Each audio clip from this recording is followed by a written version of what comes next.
boy. Oh boy. Oh. Snow! Snow. If you live in North Alabama, you know that this is a momentous occasion. I haven't seen snow stick since Al Gore made up global warming. Joke's on you, Mr. Gore. Oh yeah, check it out now. Why we're here today. Some stuff.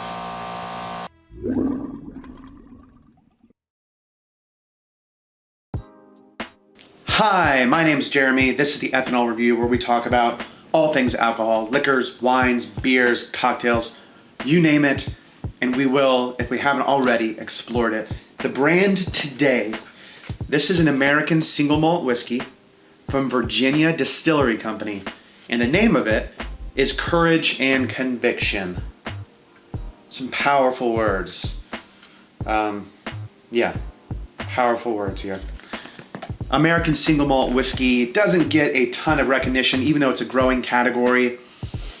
You know, Scotch whiskey just kind of owns that world, right? Single malts, if you're not familiar, basically if you see single malt, it's implying that the liquor or the whiskey is made from a single distillery, so it's not being sourced from multiple distilleries. There's one place, a single distillery making malted whiskey. So they're using malted barley of some kind, malted grains of some kind to make this whiskey. So this is different from blended, right? So like Johnny Walker, for example, is blended Scotch, or Dewar's, for that example. Compass Box does blends, and they're awesome at it. So single malt is a single distillery, and it's made from only malted barley. That's pretty much all we're saying. There's also an age implication also. I believe Scotch has to be at least 3 years old, but usually it's a good bit older. Anyhow, Virginia, Lovingston, Virginia, is where these guys are from. They opened up in 2011. A guy named Dr. George G. Moore, I think, opened it up. He was an Irish guy that moved over to America, did the whole American dream thing, and opened these guys up in 2011 with his family. I was just introduced to this by the whiskey wizard himself, James Linderholm, who is really, really deep into whiskey in a serious way. For me to say that, it means it's, he's really deep into it. And he showed me this one, and I was instantly skeptical because a lot of American-made whiskeys, with the exception of some bourbons, and there's some really great bourbons being made in America, but of course that's our spirit, so you would hope we're good at it, like basketball, right? Like we're good at basketball, it's like kind of our sport, right? But single malt whiskey is usually not something you expect to be great from an American distillery. You have these single malt Scotch distilleries over in Scotland who've been doing it for fucking ever, right? Hundreds and hundreds of years a lot of these guys have been open, and so they've really mastered these recipes. So it kind of makes sense, the name now, Courage and Conviction, because you've got to have balls to enter this category as an American, to be frank about it. But I tasted this about a month ago with James, and I remember really liking it and being surprised. That being said, we were a few drinks in, so, I want to retest it, make sure it's as good as I thought it was. But I do remember being like, whoa, this is solid as shit. There's another good single malt out there, John Emerald's single malt whiskey from Opelika, Alabama. That's actually pretty solid too, but this I think was better, if I'm remembering correctly, but we're about to find out. Let's give it a try.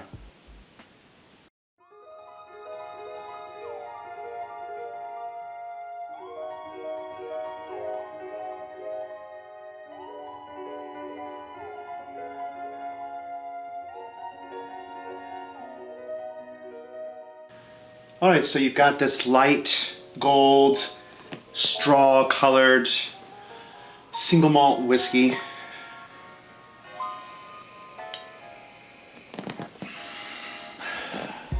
Smells like Speyside. Reminds me of like a Glenfiddich, actually the 15-year, which I just had the other day, or like a Macallan, Glen Grant kind of style. It has that same color. It has that it's nice, kind of custardy, nutty, Fino sherry thing going on. like a light toffee, very light kind of golden caramel thing going on. Smells great. Smells like Speyside. And the breakdown of this thing, the aging is, I think 50% ex-bourbon barrel casks, 25% ex-red wine, 25% ex-sherry. Yeah, so 46% alcohol too. But the nose is very much Speyside. If you like Speyside Scotch, you would really like the aroma of this.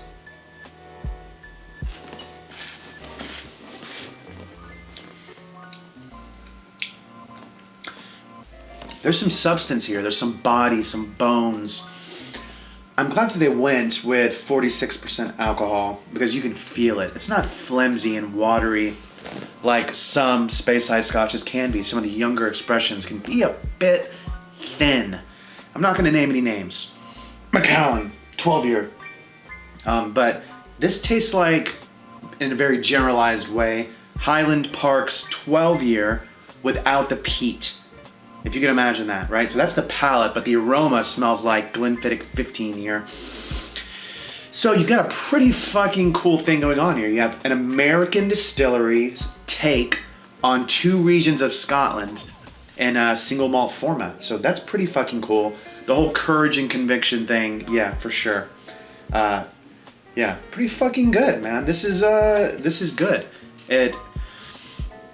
I think it's a little expensive. If I remember correctly, it's in the $80 range or so. You have to double check me on that. So it's a bit pricey, but it is a small batch.